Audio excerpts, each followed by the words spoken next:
Market માટે આપણે સવારે વાત કરી હતી લેવલ્સની, ફરી એકવાર રિવિઝિટ કરીએ, પ્લસ વીકલી ક્લોઝ થઈ રહ્યો છે, તો વીકલી ક્લોઝના હિસાબે કયા સંકેતો ધ્યાન પર રાખી રહ્યા છો તે પણ જણાવો. બિલકુલ યસ, ગુડ આફ્ટરનૂન. આપણે સવારે બે લેવલ વાત કરી હતી, 24,100 જે મેકો બ્રેક નિફ્ટી માટે છે અને 57,500 બેંક નિફ્ટી માટે. આજે તમે નજર કરો તો નિફ્ટીમાં લો બન્યો 24,100 અને ત્યાંથી જ તમે ઉપર આવ્યા, અને બેંક નિફ્ટીમાં તમે જો 57,500 ને આજે તમે તોડ્યો નથી, ત્યાંથી જ તમે રિકવરી બતાવી. સો બંનેમાં આપણે જે સપોર્ટની જે વાત કરીએ એક્ઝેક્ટલી વર્ક કર્યું છે. તમે જો આજે આપણને 24,297 આજે આપણે અત્યારે હાઈ બન્યો, પરંતુ લો 24,099, એટલે એક્ઝેક્ટલી 24,100થી ઉપર આવ્યા છો, કારણ કે એક કહેવાય ને સપોર્ટ એરિયા હતો, રાઈટ. હવે હું તમને જે સિમ્પલ ભાષામાં કહું તો તમે જો આ એક એરિયા હતો, આપણે જેમ વાત કરી હતી મેં સવારે, આ પેટર્ન પણ તમને ડ્રો કરી હતી અહીંયા, કે આ પેટર્નની ઉપર જઈશું તો સરસ તેજી આવશે, અને તેજીમાં આપણે કીધું હતું કે અહીંયા સુધી આવશે, અને એ લેવલ જે હતું તમારું 24,280 87 આજુબાજુ હતું, કે જે અમે તમને બ્લેક લાઇન પણ જે ડ્રો કરી હતી. એટલે આ જે સૌથી મોટી વાઇલ્ડ કેન્ડલ જે હતી ને એને તમે એક્ઝેક્ટલી તમે ટચ કર્યું. અહીંયા પણ તમે જોશો ને તો હાઈ આ જ હતો 24,300, અને અહીંયા પણ તમે 24,300 ત્યાં તમે અટક્યા છો. એટલે હવે આ 24,300 જે કહેવાય ને તેજી તો બહુ સરસ છે. જો આજનું ક્લોઝિંગ કહેવાય ને કે 200ની ઉપર આવે છે, 250ની ઉપર, તો એ બેટર જ ક્લોઝિંગ ગણાશે.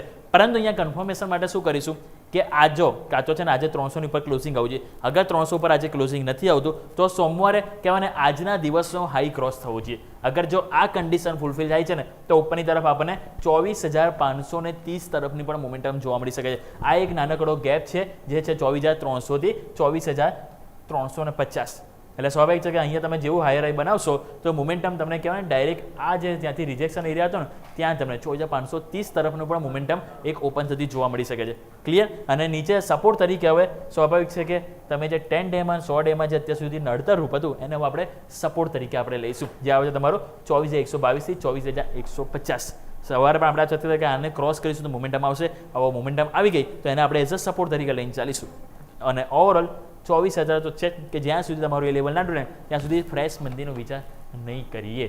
આવો હવે વાત કરી લઈએ વીકલી ચાર્ટ, કારણ કે વીકલી ચાર્ટ સ્વાભાવિક છે કે તમે જો આજે ક્લોઝિંગ થવા જઈ રહ્યો છે તો અહીંયા તમે નજર કરો ચાર્ટ બેટર છે. હું કેમ બેટર કહી રહ્યો છું, કારણ કે તમે જો આજે લો ઉપર આપ્યો ને તો ચિંતા હતી, અને ચિંતા તમારી કહેવાય ને ક્યાંક ગ્રેવ સ્ટોન ડોઝી જેવું બન્યું, એટલે કે બેરી સ્પિન બાર બન્યો.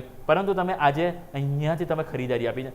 ઓલમોસ્ટ જો આજે તમે હવે હાયર ઉપર જઈને ક્લોઝિંગ આપો છો ને તો મોમેન્ટમ બહુ સરસ આવે. અને છેલ્લા 5 અઠવાડિયે તમે એક વસ્તુ કોમન શું છે ખબર, તમે જોશો ને તો છેલ્લા 5 અઠવાડિયેથી તમે જુઓ તો 10 ડેમાં જ એને ટચ કરો છો, એ નીચે પણ જાઓ છો, પરંતુ ક્લોઝિંગ એની ઉપર આપો છો. સો આ અઠવાડિયે પણ એવું જ છે. તો હવે બસ જરૂરી છે અહીંયા તમે જો 24,300 તમે કહેવાય એની નીચે ક્લોઝિંગ આવ્યું, અહીંયા 24,300 નીચે ક્લોઝિંગ આવ્યું હતું. એટલા માટે જરૂરી છે કે એટલીસ્ટ એક વખત 24,300 પર ક્લોઝિંગ આવું અને બીજા અઠવાડિયે હાઈ રાઈ બનવા, તો મોમેન્ટમ જેમ હું તમને કહું છું ને એ પોઝિટિવ જોવા મળી શકે છે. તો વાત કરીએ ઓપન ઇન્ટરેસ્ટ. હવે 15 મિનિટમાં સ્વાભાવિક છે કે તમે નજર કરો તો ત્યાં તમને જે રીતે રેન્જ હતી તમે જોઈ રહ્યા છો, આપણે રેન્જની આ વાત કરી રહ્યા છે, રાઈટ, કે આ તમારું 200 એ ક્લિયર થશે તો સ્પાઇક સરસ આવશે. તમને સ્પાઇક આવ્યો, પરંતુ અટકી ગયા ગાડી, કે જે આપણે ઓલરેડી તમને કીધું હતું 24,287 288નું આપણે જે લેવલ હતું 297 તમે નીચે આવે છો. હવે જરૂરી છે આ લેવલ ક્રોસ થઈએ છે તો પહેલાં 350 આ જે ગેપ છે ને એ ગેપ પૂરો થશે ડેલી ચાર્ટમાં, પછી સીધા 24,530 સુધીના ઓપન થશે. ઓપન ઇન્ટરેસ્ટ તમે નજર કરો તો ત્યાં તમને જોવા મળશે 24,200, કે જ્યાં કોલ રેટેસ વધારે હતા ને, પરંતુ આજના દિવસે ઓલમોસ્ટ તમે જુઓ તો આપણને 2 કરોડની નજીક પુટ રાઇટર્સ આવ્યા, અને એ જ કોન્ફિડન્સ છે કે તમે એક વખત એની ઉપર ગયા બાદ તમે એની નીચે નથી આવ્યો, મીન્સ કે ત્યાં કોન્ફિડન્સ લઈ રહ્યું છે. સો 24,200 24,100 બધામાં 1 કરોડથી પણ વધારે પુટ રાઇટર્સ આવે છે. સો ઇટ્સ ગુડ, સારી વસ્તુ છે. ઉપર 24,300 જ્યાં ગાડી અટકી છે ત્યાં તમે જો પુટ રાઇટર્સ એટલો કોન્ફિડન્સ હજુ નવો નથી આવ્યો, એટલા માટે ત્યાં થોડુંક વેઇટ એન્ડ વોચ કર્યા છે. ત્યાં ફાઇટ તો છે, પુટ રાઇટર્સ ઓલમોસ્ટ 1 કરોડની આજુબાજુ છે. સો હવે એક વખત પણ જો તમે હાઈ રાઈ બનાવો છો, આજના દિવસમાં હાઈ ક્રોસ કરો છો ને, તો મોમેન્ટમ બહુ સરસ આપણને જોવા મળશે. ક્લિયર.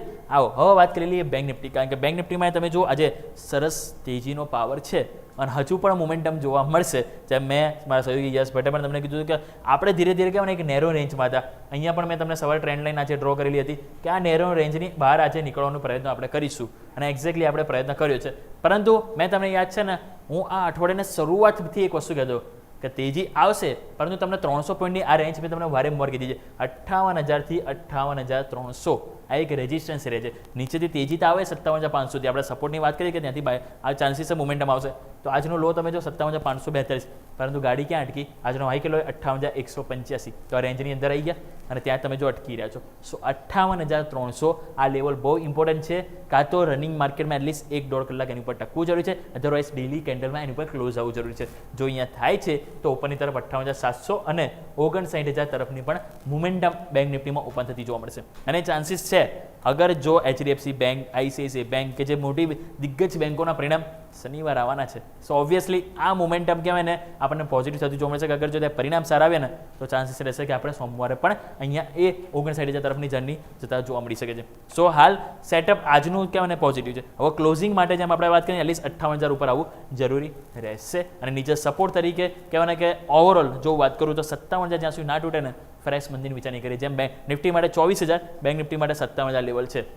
વાવ, વાત કરી લઈએ વીકલી ચાર્ટ. તો આપણે વીકલી ચાર્ટમાં તો આપણે જો નજર કરી કે જે રીતે તમે જુઓ તો મોમેન્ટમ આપણને જોવા કહો. વીકલી ચાર્ટ પહેલાં સ્ક્રીન પર લઈને આવો તે તમે નજર કરો. આ બધામાં ડોઝી કેન્ડલ બની હતી, રાઈટ? આ અઠવાડિયાની કેન્ડલ નાનકડી હતી કારણ કે મેં તમને કીધું રેન્જ નીચે 57,000. તમે જો લો કેટલો છે આ અઠવાડિયાનો? 57,286. હાઈ કેટલો છે? 58,219. સો આ 1000 પોઈન્ટની રેન્જ છે, અહીં આપણે ફસાયેલા છીએ.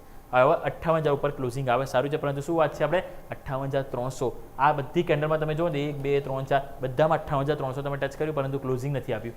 એટલા માટે જરૂરી છે હવે ક્લોઝિંગ. સો ક્લોઝિંગ આવે છે 58,300 ઉપર ડેલી કેન્ડલમાં એટલીસ્ટ એક વખત તો મોમેન્ટમ બહુ સરસ પોઝિટિવ જોવા મળશે. અહીંયા નજર કરી લઈએ 15 મિનિટ. 15 મિનિટ હવે તમે નજર કરો તો અહીંયા પણ તમને આ એક રેન્જ છે. જો મેં તમને કીધું સવારે આ એરિયા છે આપણે જ્યાંથી વાત કરી હતી કે જ્યાં સપોર્ટ આવશે, જે આ તો તમારો 57,500 મેક્સિમમ ત્યાં સપોર્ટ આવ્યો. પરંતુ ત્યાં મેં તમને શું કીધું? આ એક રિજેક્શન એરિયા છે કે જ્યાં માર્કેટ અટકી જાય છે અને આજે તમે જુઓ ત્યાં જ અટક્યું છે, જ્યાં આવે છે 58,300. એટલા માટે 58,300 લેવલ છે અને રિસ્પેક્ટ આપવી જરૂરી છે. રિસ્પેક્ટ આપવા માટે ક્લોઝિંગ જરૂરી છે, સિમ્પલ. અને અહીંયા વાત કરી લઈએ હવે ઓપન ઇન્ટરેસ્ટ 58,000. બેસ્ટ થિંગ શું છે ખબર છે? કોલ રાઇટર્સ પહેલાં તો આવ્યા હતા, પરંતુ આજના દિવસે પુટ રાઇટર્સે કોન્ફિડન્સ સારો બતાવ્યો. ઓલમોસ્ટ 4 લાખ નજીક એડ ઓન થયું છે. હવે જરૂરી છે કે આ જ કન્સિસ્ટન્સી રહેવી જરૂરી છે. તેના માટે એટલીસ્ટ 1-2 આજે કેન્ડલ ક્લોઝિંગ આવે છે 58,000 ઉપર. આવતા અઠવાડિયે સોમવાર અગર જો હાઈ રાઈ બનાવી છે ડેલી કેન્ડલમાં તો પછી 58,000 કોન્ફિડન્સ કહેવાય ને નાબૂદ થતું જોવા મળશે અને અહીંયા પછી કહેવાય ને તેજીનો દોર ફરીથી શરૂ મળશે. તો ક્લિયર 58,000 તમારું મેકો બ્રેક લેવલ છે. બસ ક્લોઝિંગ એટલીસ્ટ આજે એની ઉપર આવવું જરૂરી રહેશે.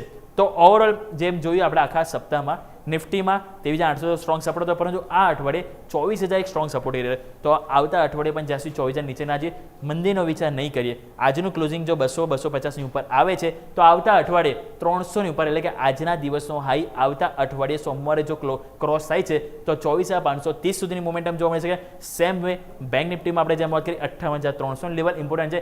ડેઇલી બેઝિસ ક્લોઝિંગ જોઈએ છે. અગર જો આવે છે તો ઉપરની તરફ આપણને 59,000 તરફની પણ મોમેન્ટમ જોવા મળી શકે અને નવી મંદીનો વિચાર સ્વાભાવિક છે કે 57,000 સપોર્ટ તૂટે પછી જ આપણે કરવું જોઈએ. યસ. ઓકે, તો આ છે ઓવરઓલ માર્કેટ માટેના સંકેતો કે જેને ધ્યાન પર રાખીશું. આભાર યોમિક આપનો અમારા સાથે જોડાવા માટે અને આ તમામ ડિટેલ્સ માટે થઈને.